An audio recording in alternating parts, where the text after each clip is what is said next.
So we finished problematic passages a couple weeks ago. Last week we kind of picked up in our leftover questions series. So all of the questions that you guys had been submitting over our 5-6 week series of problematic passages, we're coming back around and we're answering them. Last week I said I'm going to answer these 4 questions, and I answered 3 questions. So this week I'm answering 3 questions.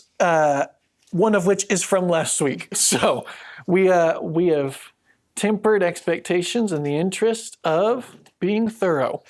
And there's no kids' church, so we're definitely getting all 3 of these done. So let's go ahead and jump in. Each question will have its own context here, but we will start here with question number 1, which is the one you heard last week. During a passage, it was mentioned that Jesus was of the house of David through Joseph. As the Holy Spirit was with Mary, I'm unable to see the David connection. This is an excellent and very insightful question. What I have here for us is the 2 different birth narratives of Jesus. We've got the one told in Matthew chapter 1, and we've got the one told in Luke chapter 3. I've got them kind of side by side here for our comparison. It's a bunch of names, so I'm not going to just sit here and read them off to you. You have eyes and Bibles and the ability to pronounce those better than I could, I'm sure. Okay, let me just highlight a couple of key features here to us. Okay, so first of all, both of these genealogies connect Jesus to David. So we see in, we see in the Matthew side over here in verse 6, David was the father of Solomon by the wife of Uriah. See, genealogy of Jesus, the son of David, the son of Abraham. That's how it opens. Skipped several down here. It comes to David. We see the David connection on that side. Over in Luke, it's down in the bottom because it would be way too easy otherwise. So they are told in inverse order. So one starts with the oldest and works way down to Jesus. The other one starts with Jesus and works all the way back to Adam. So you can see here in verse 31, here we go. Remember, working backwards. So the son of Nathan, the son of David, the son of Jesse. Jesse is David's father. Nathan is David's son. Both of these connections are made ultimately down to Joseph, from Joseph to Jesus. So down here at the bottom, over in Matthew, see in Jacob, the father of Joseph, the husband of Mary, whom Jesus was born, who is called the Christ. Conversely, over here, we see that we have Jesus when he began his ministry, was about 30 years of age, being the son, as was supposed, of Joseph, the son of Heli. Now, paternal genealogy, meaning of the father, was one of the most important genealogies to Jewish culture. It was very important to establish whose household you were from, tracing your lineage through the patriarchs, the men of the family, going through that way. Now, famously in the genealogies, there are a few women mentioned. It's great. That's not the Bible study that we're doing today through this passage, but they are mentioned here. However, the fact that Jesus wasn't sired by Joseph, but was by God's sovereignty born into Joseph's family, is significant for establishing the fact that he is of the lineage of the house of David. That's not really up for debate because he's born into Joseph's house. The question is Jesus part of the seed of David as well? Can we say that if both of these genealogies don't terminate in a biological parent of Jesus, with the Holy Spirit being there's kids in the room, being the other half of the equation, with Mary as the biological mother. Now, Joseph almost certainly adopted Jesus. In Luke chapter 2, when Jesus is left behind at the temple, Mary refers to Joseph as Jesus' father, saying, "Your father and I," and speaking to Jesus. we don't have a scene or a record in which Joseph does the formal adoption of Jesus, but I don't think that's a stretch to say that it happens. At the end of the day, he was raised in the household, raised in the family. This is of the house of David, but is he the seed of David? We need to look at these genealogies and recognize there's some very key differences to these that raise some question marks. And they're in the two spots that we already have highlighted, so that's handy. Joseph's father, over here, since we're already here, in Luke's account, Joseph's father is Heli. Over in Matthew's account, Joseph's father is Jacob, not the famous Jacob, a different Jacob. Okay, another discrepancy here. Look at which son of David we follow in the lineage here. So here, since we've got it here on the Luke side, this is the son of David. Remember, inverse order on this side. So Jesse is David's father. Then we go from David to his son, Nathan. But over here, famously, David was the father of Solomon. And then continues on that way. So you find yourself in a couple of weird spots here. What do we do with this? Question for you guys. Put on your skeptic hat for a second. Someone who does not believe that the Bible is accurate and truthful and all those sorts of things. When you read this in your skeptic hat, what do you think is going on here? What's your first go-to as a skeptic? It's not accurate. Not accurate. Cover-up. It's a cover-up, right? Either they made a mistake, and then there was whichever gospel came out later wrote to correct the errors and fixed it all, or there's a cover-up here. There is some sort of deception that's going on. I think those are both legitimate things to bring up and legitimate concerns. Let's talk about Matthew and Luke and where these gospels came from. Matthew was written in approximately AD 80. That's the later date of Matthew. So this is, remember, Jesus died in the year 30 AD. So we're talking 50 years after Jesus' death. Matthew finally puts the gospel into writing. Luke, a little bit later than that, happens right before AD 90. I know that sounds like a long time. It's within the same generation. Remember, Matthew is actually one of the 12 disciples who walked with Jesus.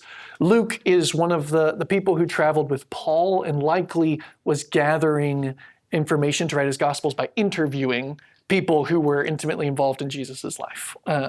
Many people think that maybe his mother Mary was one of his early interviews, that sort of thing, based on the Mary account of the birth early in Luke.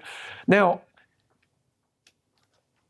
these are both written at a time that is close enough to Jesus' birth even. I mean, we're still talking about a generation here. Close enough to Jesus' birth that people would have known who Joseph's actual father was, whether it was Heli or Jacob.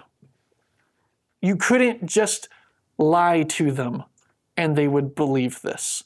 The lie would not have been effective in this context at this time. We're too close. People would have known Jesus' granddad, okay? Michael also mentioned to us a few weeks ago when we were talking about the importance of your genealogy in Jewish traditions about who gets to go into the temple and all that stuff. Like, you've got to know who your father's father's father was. They were meticulous ancestry keepers. This is not a people who just make silly mistakes here and there. This is crucial to who they were. So it was very unlikely that this was an error, and it was even more unlikely that this was a deception, just because of the proximity and who these people are that are writing it. So this means that there has to be an explanation to what's going on here. Otherwise, the Gospels would not have been viewed as credible by the original readers of the Gospels.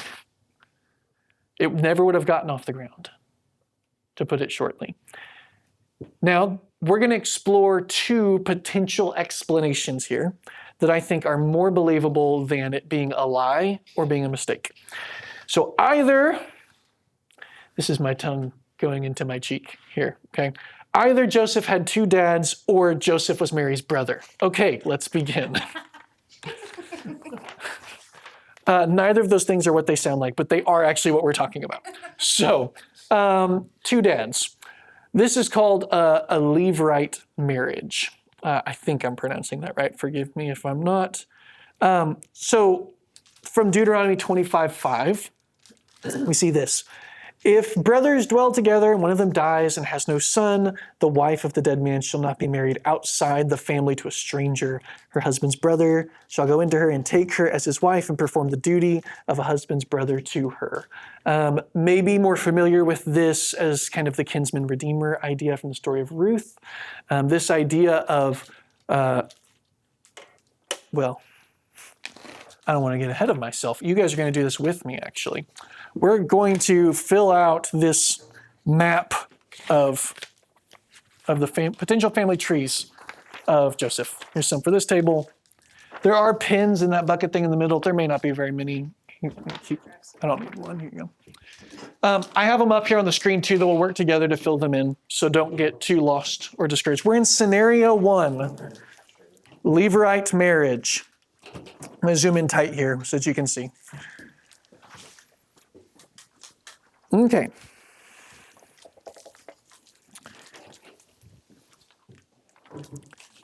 Obviously, we have Jesus here at the bottom of scenario 1. This is what we're working backwards from, okay? Now, we're only going to put humans into this genealogy. Don't make it too complicated here. We're not asking for the Trinitarian answer. We're just asking for genealogical answers, okay? So, who is Jesus's mother? Mary. Oh, very good. Okay. We're off to a hot start. Okay. That's a given. That's a given, right? Okay, now who's Jesus's father? God. Holy Spirit. Correct. Let's limit it to humans. Joseph. Very good. Way to stay orthodox, though. That's important. Okay, Joseph. So we're going to trace the genealogy now going up from Joseph in this scenario number 1 with the Levirate marriage, okay? We don't have Joseph's mom's name, so it's Joe Mama. Figured that would help you. So, okay.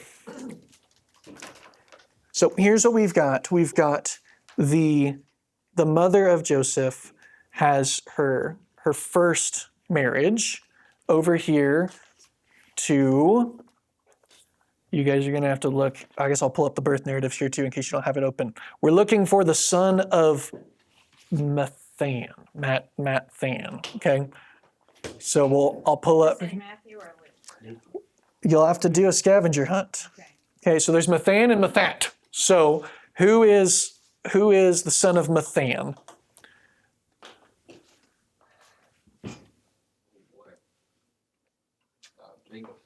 Jacob, absolutely. So we will go fill in Jacob over here, and then we will come all the way up here. And who is the son of Mathan, or Mathat, excuse me, here's Mathat. Heli, very good. So make sure you fill that in on your genealogy. Okay, so I've already forgotten. Which one goes here on the left on legal grandfather? Jacob. Thank you. And then Heli. Okay. So this is, for what it's worth, these two could be interchangeable as far as which pair you put on which side, but let's just play it out here, okay? So Joe Mama is married to Jacob, okay? Jacob, the son of Mathan. Jacob dies before they have a son. So there is no legal heir at this point. Joseph's not yet born, okay? Pretend he's not there. Now what happens is someone from Jacob's family, either Mathan and Mathat are the same person. I don't tend to think that, but it could be that this is just an alternative spelling between the two gospels. Doesn't really matter. Someone within his clan steps in to say, okay, I will marry Joe Mama. And that's Heli. Heli steps in, marries Joe Mama. They have their first kid, and it's that first kid is actually not Heli's descendant, but is Jacob's descendant legally. So Jacob now has had a kid after his death via his family member Heli.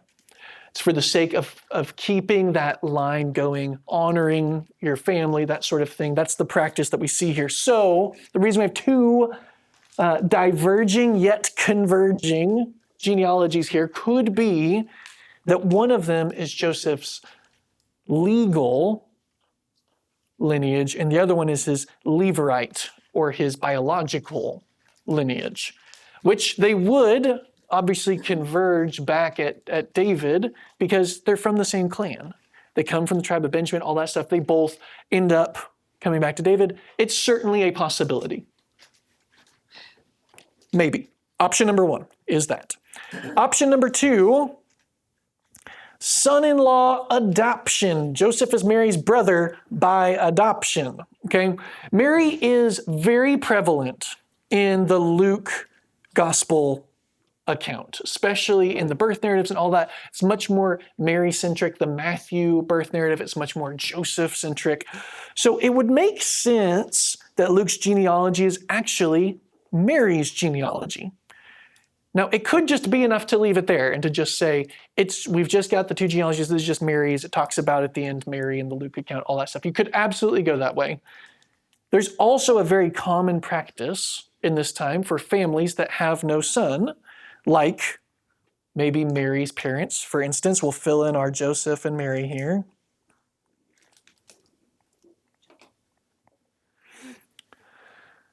And if we go through that Luke narrative, it would be that Heli is the father of Mary, while Jacob is the father of Joseph. So Heli watches his daughter get married to Joseph, says, I don't have a son to inherit my fortune and my land and all of that stuff. So you are my son now by marriage. Now let's also make you my son by adoption to make it legally binding, which would mean Joseph does indeed have two fathers, one biological, one adoptive, both alive at the same time. Two separate genealogies, because one of them is really and truly Mary's genealogy through Luke, and the other would be Joseph's genealogy through Matthew. I recognize that these explanations may feel like a stretch and may just feel confusing. It's not practices that we have in the 21st century. These are foreign from a different time and a different culture. And it may feel like a stretch or a fabrication or man, you're really just trying to find a way for this to not be a mistake in the Bible, right? I hope that what you can see is that these two things are explanations that come from the time, from the culture, and would have been practiced. We do not know that this was practiced in this case, but are live options that a first century reader of Matthew and Luke would say, oh yeah, no, I understand why those are different. I knew Heli. I grew up with his boys. That sort, like that idea, or with his girls if Heli didn't have any sons. That idea that they would understand, give it credibility, and then move forward. This is at the opening of their gospel accounts. If the people who could have told you if it was true or not read it and said, oh, wait, no, this is just a made-up story. This is just lies. It wouldn't have had the legs to walk on and to spread with credibility from there. They would have rejected the Gospels even if they believed in Jesus. So what I am saying is, even if these two explanations feel potentially hard to wrap your mind around, I think that they are still more believable and credible than it being a mistake or a fabrication. Yes, sir, Dan. I think there may be another explanation. Fire. We have two different ways that Joseph was of the house of David. Probably half a dozen more is out there somewhere. And I have no doubt that Joseph was the house of David. Yeah. But it wasn't his seed Right. through which Mary was conceived. However, who says that Mary is not of the house of David? Absolutely.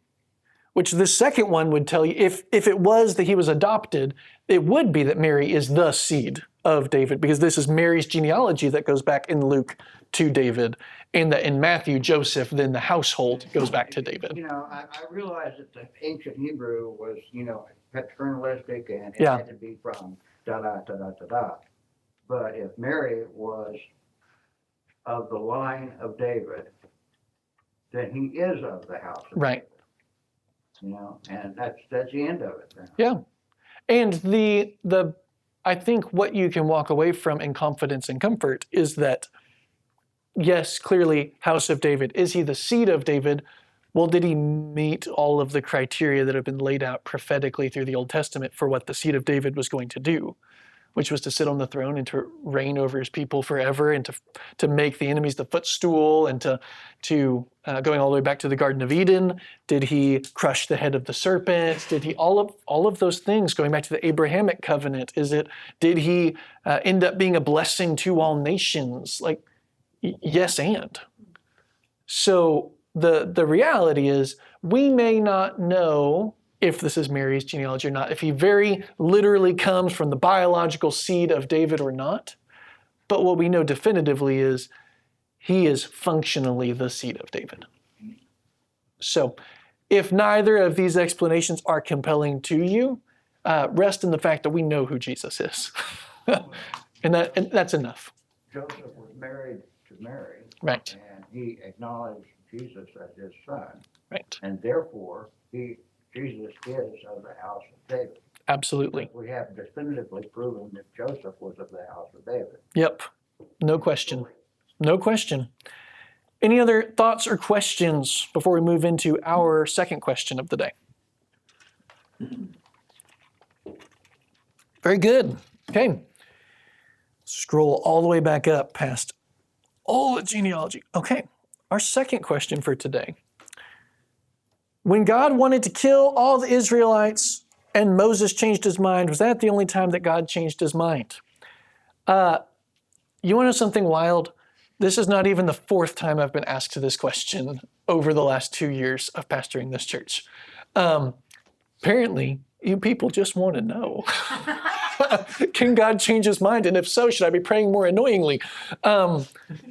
So let's look at the passage in question first. It's funny. This was just mentioned in passing. This had very little to do with what we were actually discussing in our problematic passage, but the question came up. Let's answer it. So this comes from Exodus 32, starting in verse 7. And the Lord said to Moses, go down for your, context. Sorry, what is this? This is after we've wandered a little bit through the wilderness, coming out of Egypt, we've come to Mount Sinai. God has given the law to the people of God. They have heard the 10 Commandments proclaimed from the mountaintop, storm, thunder, all the stuff, and they're terrified. They're like, we're not talking to God. Send Moses. Moses goes up there. He's talking with God, getting the whole law. That's what's happening. Now, while Moses is up, communing with the Lord, down at the base camp, what could possibly be going wrong? I don't know. Maybe the people who just agreed to worship no other gods and not make graven images just made a graven image of a god in the shape of a golden calf and are worshiping it like crazy people. Yes, that's what's happening. And God is big mad. Okay, Exodus 32, verse 7. And the Lord said to Moses, go down, for your people, whom you brought out of the land of Egypt, have corrupted themselves. You see, this is one of those moments where God actually puts it on Moses, right? He's like, it's you brought them out here, go take care of them. Obviously not, tongue in cheek. They have turned aside quickly out of the way that I commanded them. They have made for themselves a golden calf and have worshipped it and sacrificed to it and said, these are your gods, O Israel, who brought you up out of the land of Egypt. The Lord said to Moses, I have seen this people, and behold, it is a stiff-necked people. Now therefore, let me alone, that my wrath may burn hot against them, and I may consume them, in order that I may make a great nation of you. But Moses implored the Lord his God and said, O Lord, why does your wrath burn hot against your people whom you have brought out of the land of Egypt? Let's not get it twisted, God. With great power and with a mighty hand. Why should the Egyptians say, with evil intent did he bring them out, to kill them in the mountains and to consume them from the face of the earth? Turn from your burning anger and relent from this disaster against your people. Remember Abraham, Isaac, and Israel, your servants, to whom you swore by your own self and said to them, I will multiply your offspring as the stars of heaven. And all this land that I've promised, I will give to your offspring, and they shall inherit it forever. And the Lord relented from the disaster that he had spoken of, bringing on his people. Okay.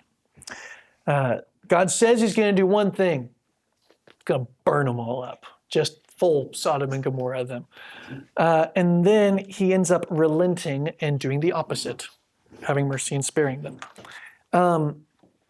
The fastest way to answer this question is to say, no, this is not the only time that this type of thing happens. Genesis 6:6, this is right before the flood. And God regretted that he had made man on the earth, and it grieved him to his heart. Changed his mind about humanity. Wish they weren't here right now. Genesis 18:20-26, I've already actually referred to it, the Sodom and Gomorrah episode. Because the outcry against Sodom and Gomorrah is great and their sin is very grave, I will go down to see whether they have done altogether according to the outcry that has come to me. And if not, I will know. So the men turned from there and went toward Sodom, and Abraham stood before the Lord. And then Abraham drew near and said, will you indeed sweep away the righteous with the wicked? Suppose there are 50 righteous within the city. Will you sweep away the place and not spare it for the 50 righteous who are in it? Far be it from you to do such a thing, to put the righteous to death with the wicked, so that the righteous fare as the wicked. Far be it from you. Shall not the judge of all the earth do what is just? And the Lord said, if I find at Sodom 50 righteous in the city, I will spare the whole place for their sake. And Abraham, the used car salesman, haggles him down to 10 righteous people. And he says, yes, if there's 10 righteous people, I won't destroy the whole city. Okay. And then here in the book of Jonah, very famously, Jonah chapter 3, verse 4, Jonah began to go into the city, going a day's journey, and he called out, yet 40 days, and Nineveh shall be overthrown. Not just overthrown, but undone is the language here. We talked about it when we studied Jonah together. And then later on, after all of the Ninevites do their thing, verse 10, when God saw what they did, how they turned from their evil ways, God relented. There's that word again. He relented. Got to turn on the pen. 21st century. Okay. God relented of the disaster that he had said he would do to them, and he did not do it. So, no, Exodus is not the only time that happens. The issue, God can't change his mind. So, here is all of the evidence that I have for us right now of why God cannot change his mind. God is all-knowing. Psalm 139, 1-6 tells us, O Lord, you have searched me, and you have known me. You know when I sit down and when I rise up. You discern my thoughts from afar. You search out my path and my lying down, and are acquainted with all my ways. Even before a word is on my tongue, behold, O Lord, you know it altogether. You hem me in behind and before, and lay your hand upon me. Such knowledge is too wonderful for me. It is high, I cannot attain it. So he knows everything. He does not change. Malachi 3:6. For I, the Lord, do not change. Therefore you, O children of Jacob, are not consumed. See it also in James 1:17 next to it over here on the right. Every good gift and every perfect gift is from above, coming down from the Father of lights, with whom there is no variation or shadow due to change. God does not change. He does not regret. 1 Samuel 15:29. And also the glory of the Lord, or the glory of Israel, will not lie or have regret, for he is not a man that he should have regret. We'll talk about that with Genesis 6:6 in a moment, when he regretted creating humanity. And then in the book of Numbers here, he does not change his mind. God is not a man that he should lie, or a son of man that he should change his mind. Has he said, and will he not do it? Or has he spoken and will he not fulfill it? Ain't a lot of gray in this. Pretty explicitly, God does not regret. God does not change his mind. God cannot.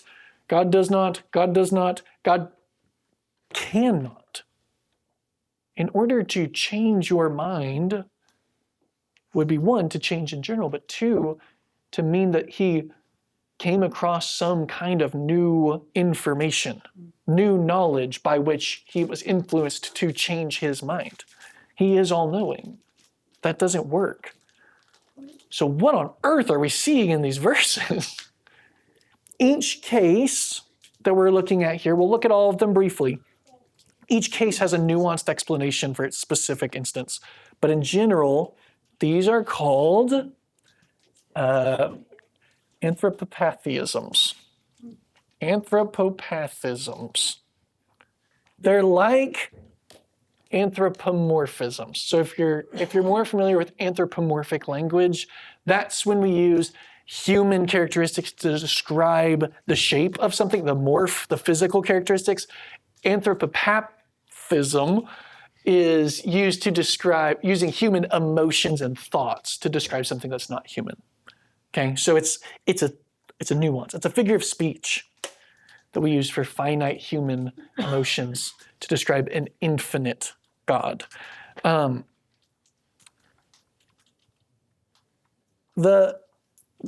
These general positive anthropopathisms are easier for us to swallow. What are some examples of the positive feelings and emotions that we attribute to God in our effort to understand and relate to Him? Room question. What are some of the positive feelings and thoughts that are said of God in the Bible that we attribute to Him? Love, absolutely. He loves us. Compassion, yeah, talked about that earlier. Absolutely. That he is gentle and kind. Yeah, absolutely. I don't want you to hear what I'm not saying, which is I'm not going to sit up here in this bar stool and say God does not love you and God is not kind and God is like, that's not what I'm here to say. What I'm here to say is that whatever God does is infinitely more than that word can express. That's what that means. So it's not that God is not loving, it's that loving is too small of a word to confine God to. Take heart, Christian. It's more than that. The negative ones are where it becomes much more difficult for us, I think, to wrap our minds around and come to terms with this thing like the negative of changing mind and regret and mourning. And those types of things are, I think, harder for us to wrap our minds around an infinite God experiencing because our experience of those things comes from brokenness.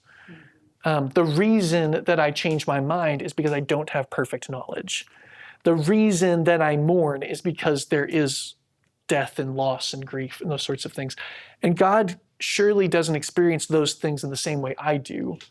And so how can I wrap my mind around the fact that He might be regretful or change His mind or those sorts of things? So let's look at some of these case by cases. So we're going to start here with the Genesis 6:6 with the flood story. And the Lord regretted that He had made man on earth and it grieved Him to His heart. Okay.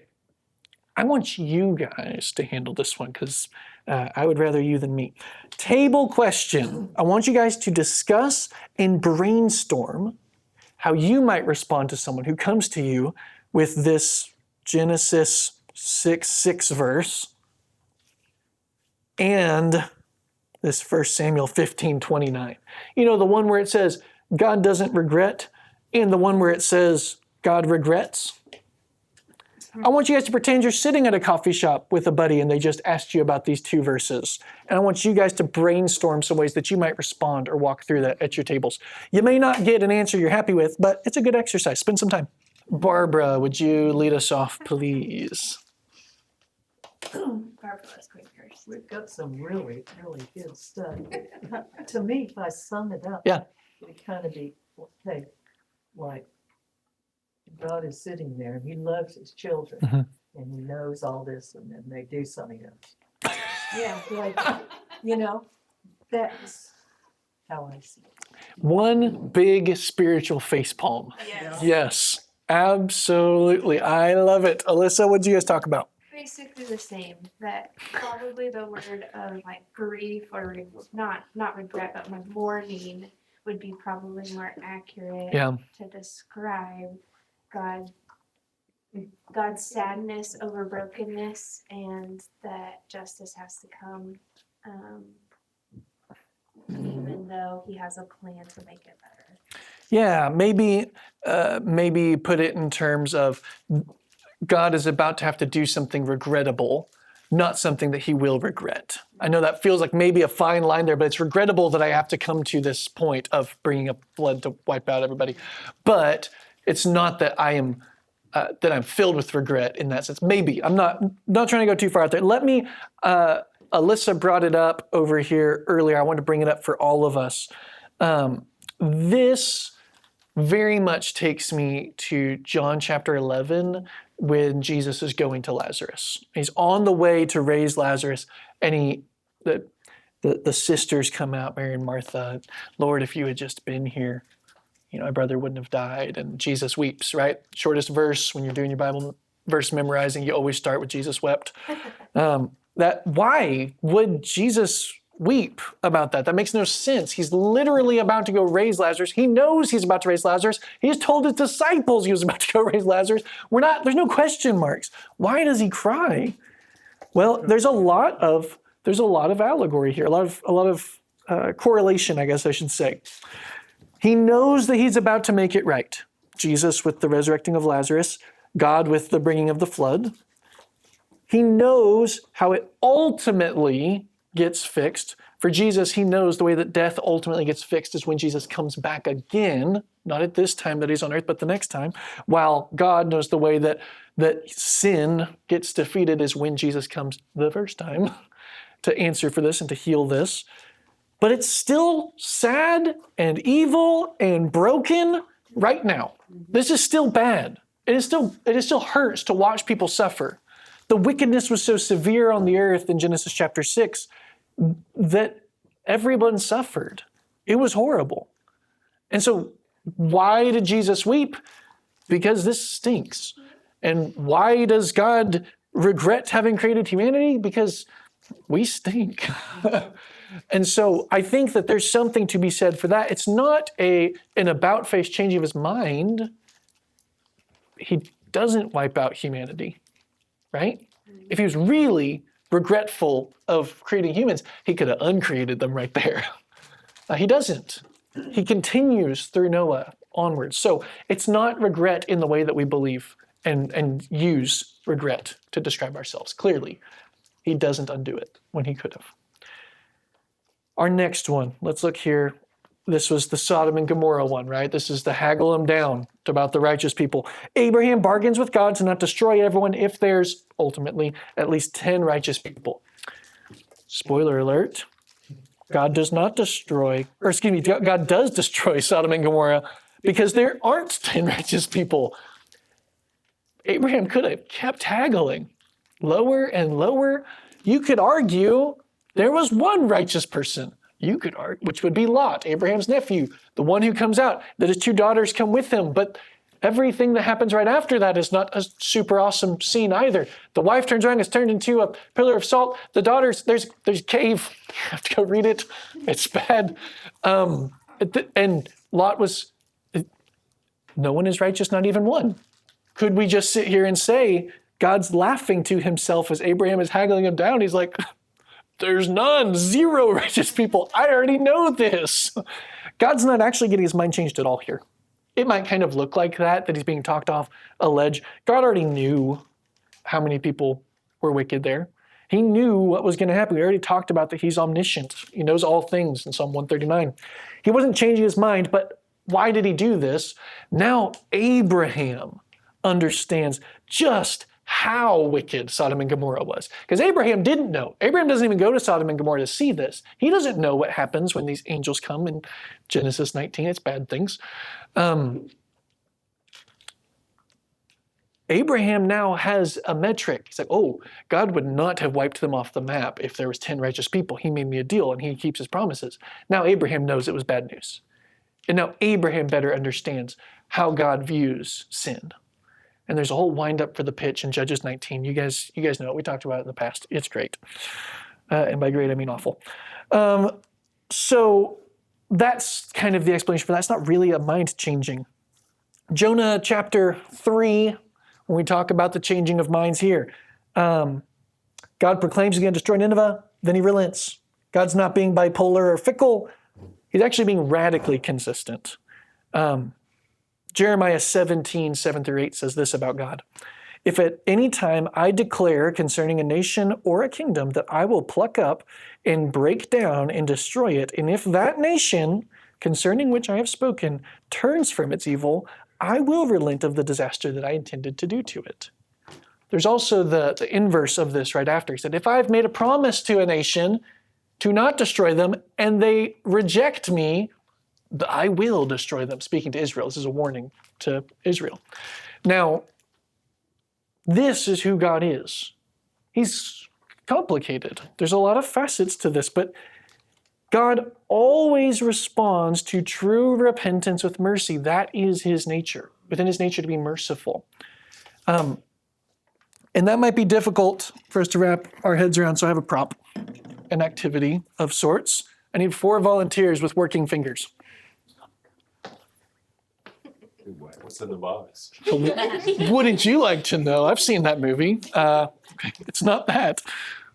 I need volunteers. Cometh, bring your finger. Do it. Okay. Well, you didn't tell us what to do yet. Okay, you guys each get to pick a hole. So what you will do is there's 4 holes, 1 on each side of the box. Each one of them will be putting their finger into the hole and describing what they feel, okay? So everyone has to touch at the same time, and then you'll take turns describing what you feel. So 4 fingers going, 3 fingers coming out. That's it. Oh my gosh, what is it? Okay, come in and choose. All right, come feel. It's not living anymore. Okay. Michael, describe what you're feeling. Use some sensory language. It's hard. Okay. You got any more than that? No. Okay. I can't even tell what this is. You're gonna have to get your money back from OU. We're gonna expand the vocabulary here. Okay. So we've got it's hard. Okay, Aiden, what are you feeling? There's a crease. It feels like very thick rubber or ceramic, maybe some kind of statue or something. Very good. It's going back in for more. Okay. What do you have, Riley? It's a little cold. I think it might be an orange. I'm not sure. Oh, Yeah. gross. Okay. What? Yeah, mine's nice. It's wet, squishy, cold. Feels like it has like a fruit. You know, maybe like That's a different. some kind of fruit. Yeah. Tim. Okay. I can't taste it. What are you guys feeling? What's your guess? What is it? Orange. I mean, I can kind of see something here. Oh, I can you're see the cheating. color. You're not allowed to Yeah. do this. Quentin is all the way in there. You have a guess? What'd you feel? It feels like a rock to me. A rock. It's It's squishy. some, It's not. Still it's some kinda- kind of little There's doll, some kind of Okay, ceramic doll. like a ceramic doll. Yeah. It's easy to scratch. That's why. I there's think way it's- too much weird chunks in it to be an orange. Yeah. So I'm gonna go with like some kind of like squash or something. Well, you did have the best side because what we have is an acorn squash. Now, it was all one object. Thank you guys for your participation. You may have a seat. There are baby wipes somewhere for you, Quentin. Sorry. Alyssa will hook you up with the healing power of baby wipes. So now you might have heard Michael and Aiden whispering, there's different objects in here. We're feeling different things. That was the punchline. No, actually, all the same objects, just different positions and perspectives. Michael was feeling the kind of woody stem here, very hard like a rock. There's not much to feel. I was giving him a hard time. There's really not much to feel on that. Aiden, obviously feeling the skin. He said some sort of ceramic baby doll or something, like makes perfect sense. Riley was feeling right here, just on the flesh. And of course, I'm so glad it was Quentin. He had the guts and is horrible to feel. What a great experience for you all that you've had. This is the punchline. It's not God who changes in the Nineveh story. It's the Ninevites who change their relationship to God. They move from one side of the mystery box where God feels very rough to the other side when they repent, where he's soft and squishy.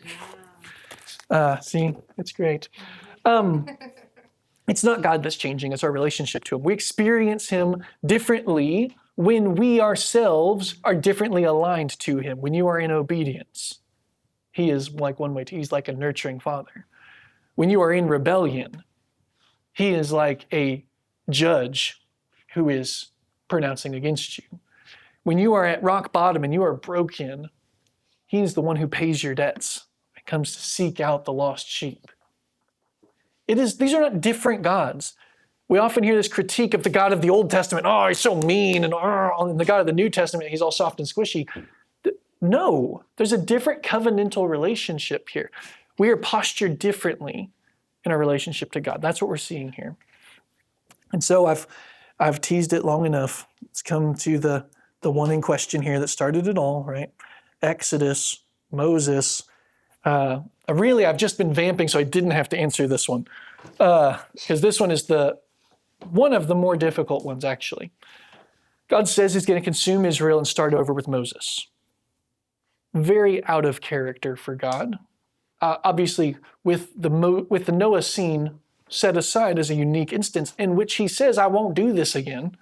Slightly different. He's not wiping out everybody, but he's going to wipe out his chosen people that he's made covenant promises to.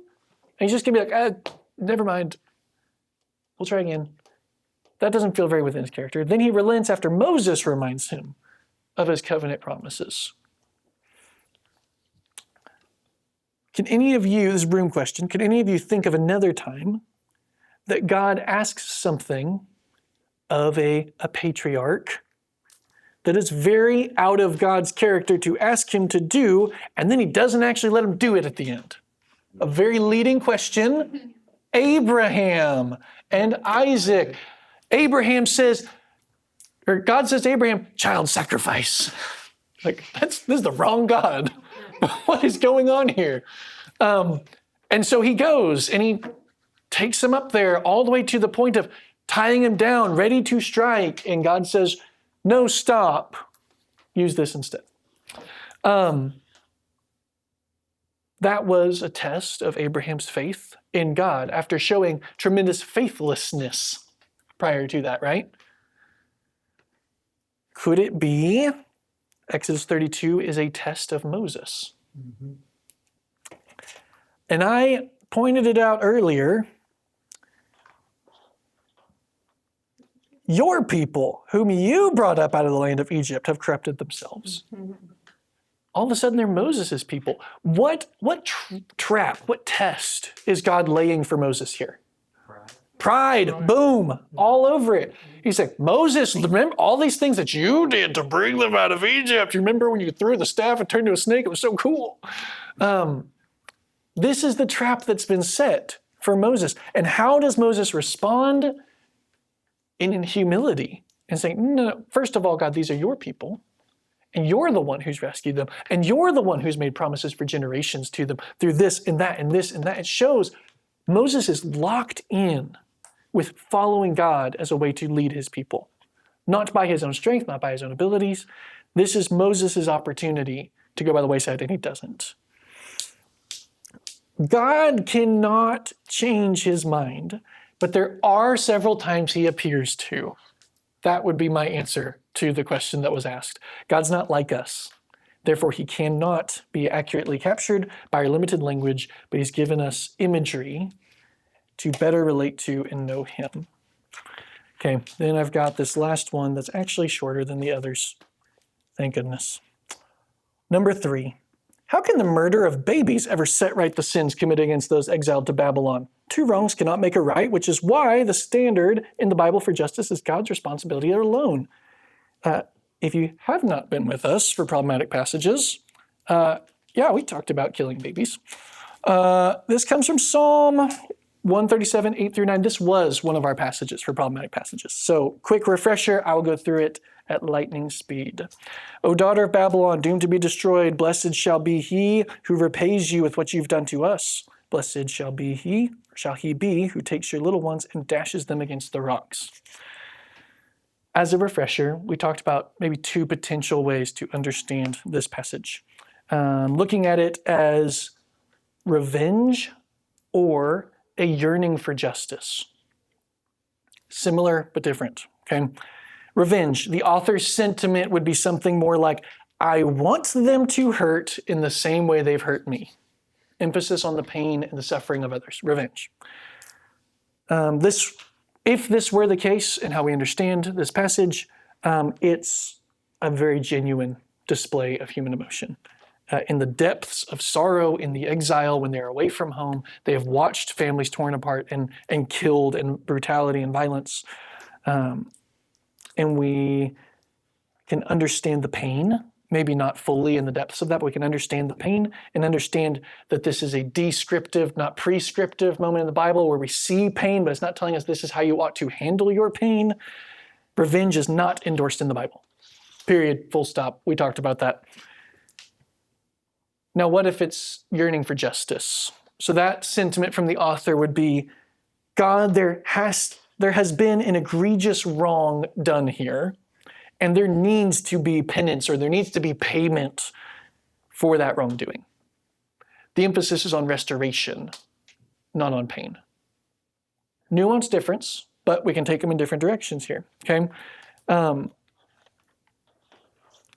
penance or payment for that wrongdoing, and the one who makes them pay will be blessed. Or, what blessed means, this word also means make straight or right. So the one who brings justice, who brings back balance, who makes it, will be in the right, is the idea in the sentiment. The longing for justice is a biblically endorsed desire. We see this here both in Micah 6:8. He has told you, O man, what is good, and what does the Lord require of you but to do justice, to love kindness, and to walk humbly with your God. We're meant to seek justice. Also in Revelation 6:9, this is the martyrs, when they cry out to God and they say in a loud voice, verse 10, O sovereign Lord, holy and true, how long before you will judge and avenge your blood on those who dwell on the earth? Then they were each given a white robe and told to rest a little longer until the number of their fellow servants and their brothers should be complete, who were to be killed as they themselves had been. They're yearning for justice. They are not chastised for doing so. In fact, they're given robes and said, get comfy. It's coming, but not yet. There's more people are going to need to die for the name of Christ before it's time. So that's the setup of what we talked about. I should have brought a cloth up here, the egg wiper that's used to wipe the egg off your face when you make a mistake. I could have used that. I made the statement when I was teaching on this, that justice in the eye of this exiled person would be that God will have made a wrong right when the atrocities of the Babylonians are returned to them. So when everything bad the Babylonians did is now done to the Babylonians, that's when justice is served. That's what I said. That's what I think was wrong. Egg on face. First of all, the person who wrote this question to us is right. God is the only one qualified to set the terms for justice. Well, over here. Deuteronomy 32:35. We did it last time. We'll do it again. Vengeance is mine. This is God speaking. And recompense for the time when their foot shall slip, for the day of their calamity is at hand, and their doom comes swiftly. So God's the one who sets the term for justice, not us, right? And justice can't just be evil for evil, as we see in Matthew 5. An eye for an eye, a tooth for a tooth is what you've heard said. But I say to you, do not resist the one who is evil, but if anyone slaps you on the right cheek, turn to him the other also. The right thing to do in the eyes of God can't just be evil repaid for evil. Spoken out against here. Second, God's justice is not always equal and opposite. It's not always the same thing returned to the same person who did the bad thing. We looked at Sodom and Gomorrah earlier. It's a good case study. The sin is sexual immorality. The consequence is annihilation. This was not equal and opposite.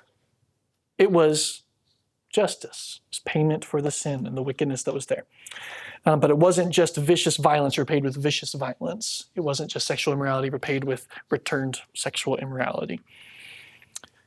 What's always true is that sin never goes unpunished. Full stop. Sin never goes unpunished. But it's not our role to decide or to enact the sentence. This is my last thing. I'm going to take us to the courtroom, one of my least favorite places on earth. We are not the judge in the courtroom setting. That's not the role that we get to play in this analogy. We are not the jury. We are not the executioner, which is not in most courtroom settings. Don't be worried the next time you go to court. We either are the plaintiff or the defendant in the courtroom. Those are the two roles that we can play.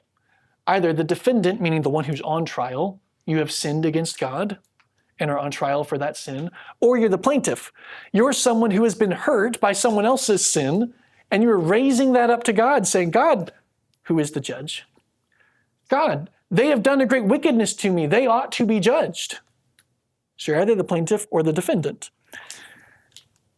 Psalm 137 that we just looked at is a psalm of a plaintiff, one who's been hurt by the sin of another and now has come to the judge for justice. They can tell the judge what sentence they think should be given in payment. Babies' heads bashed on the rock. But it's not up to them. They don't have that power. The irony is, Psalm 137 is also the psalm of a defendant. One who was previously on trial for idolatry, which is why the psalmist is in exile in the first place, because they were found guilty and given a punishment, a payment, a consequence. We can and should cry out to God for justice. But don't play the same game as the psalmist. When we dictate what justice should look like to the judge, we've overstepped our role as a convicted felon.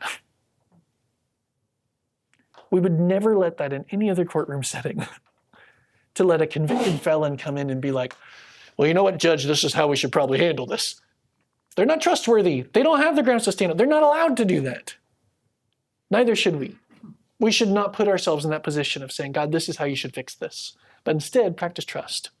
Hurt, brokenness, express that to God, but don't be the judge. In conclusion, the murder of babies does not set right the wrongs committed by Israel. But this is an appeal to the complete and perfect justice of God in an unjust situation. Any questions about anything that we've discussed today? Aiden, fire. Do you know if between Genesis 6:6 and the other one that said God regretted if a different word is used in Hebrew? That is a wonderful question. I will look into it throughout the week. I did not do the deep dive on that one, but I had the same thought today, actually, as I was going back through my notes. I was going to suggest, if you want to know that, there's an app called the Step Bible that you can look into that for yourself. Yeah, there's a lot of good interlinear Bible tools as well. Interlinear. You can just look any of those up, look up the verse you want, and it's got each of the Hebrew words, and underneath it, it's got the English corollary, so you can easily find where the word regret is and see if it's the same word. Helpful tools. Great question. Great question. Anything else? Very good. An unorthodox sermon deserves an unorthodox conclusion. I'm done. The end.